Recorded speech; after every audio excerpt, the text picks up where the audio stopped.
When we hear about celebrities claiming to be addicted to sex, there's often a collective eye roll. But when it comes to porn, there's increasingly concrete evidence, science, that the addiction can be real and as powerful as drugs and alcohol. For many kids who can easily access porn from their computers and even smartphones, it can go well beyond just a dirty habit and become a dangerous one. Here's ABC's Lindsay Davis. According to one study, 7 out of 10 teens have accidentally stumbled across porn online. But experts are asking, is the average teen really ready for this? A hardcore porn video, just right on my phone for anybody to access. We've always suspected that porn can't be good for the teenage brain. But tonight, a new study. Is there now scientific evidence to back that up? When he puts porn into Google, what does he think he's going to come up with? Probably pictures of breasts, maybe a naked woman. In reality, he is catapulted into a world of sexual violence. Gail Dines, the author of a book called Pornland, says for the average teenage boy, porn is his first formative impression of sex. He's not got a reservoir of his own experience of sexuality with other people. He's probably never had sex with another human being. And it's not just boys. Winifred Bonjean Alpart was only 12 years old when she shockingly admitted she'd not only seen porn, she says she understood all the innuendo. We're getting messages from everywhere that are saying if you dress this way, you are going to be either treated well or you're going to feel powerful. Sex is power. Winifred is part of this new order of teens brought up in an era where explicit images can be found just about anywhere. We're like the first generation to have what we have. So there's no one before us that can kind of guide us. I mean, we are the pioneers. And these images can be traumatic. Her friend Danielle first learned about sex on a porn site. It was this one black guy, one Hispanic guy, and this one very blonde woman. And they were just like ferociously banging each other. It was very, I mean, I came home, I was bawling my eyes out. I'll never forget it. It's not surprising that these images often color teens' ideas of what sex should be like. It's not as good as masturbating. Calum is a young man living in England with a long-time porn compulsion.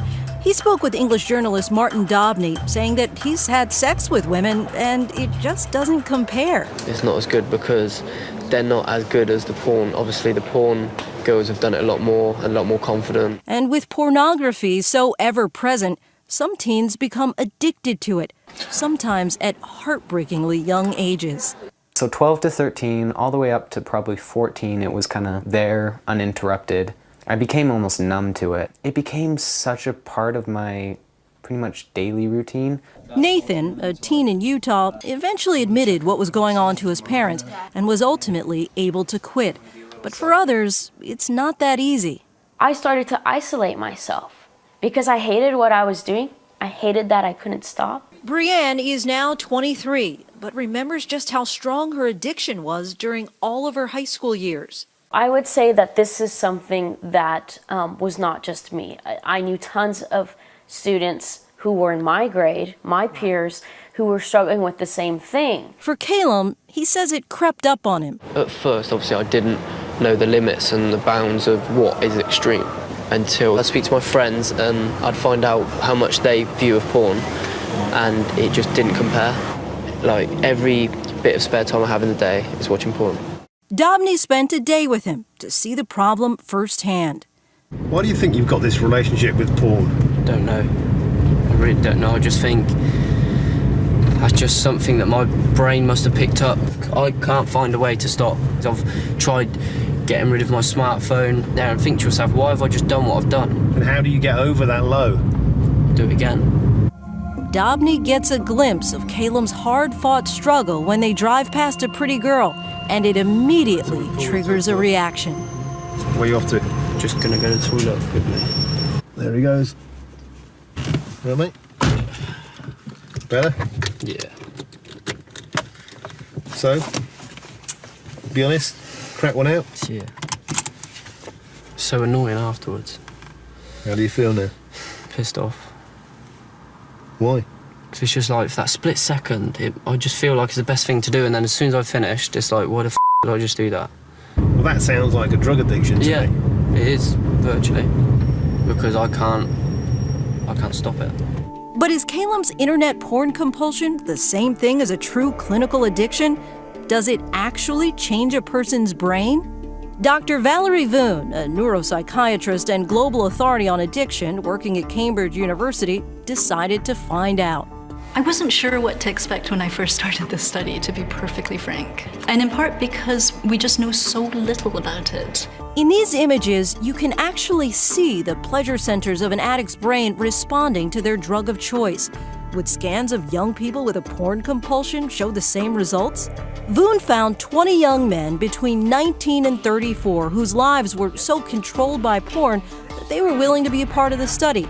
They didn't want to be identified, but they were willing to be scanned and compared to a control group of volunteers. The subjects were shown images of explicit porn to see if their reward centers would respond in the same way as drug users. When the data was analyzed, the results were astounding. We see there's a very clear increase in activity in the reward center. The compulsive users' reactions were twice as active as those in the control group in the pleasure center known as the striatum, matching the responses of drug and alcohol addicts. Compulsive pornography users do have parallels with substance use disorders. Of course, one study is not definitive, and the Free Speech Coalition, a trade group for the porn industry, says that unlike drugs and alcohol, adult content is not and cannot be a chemical addiction, no more than compulsive shopping, gaming, or hoarding.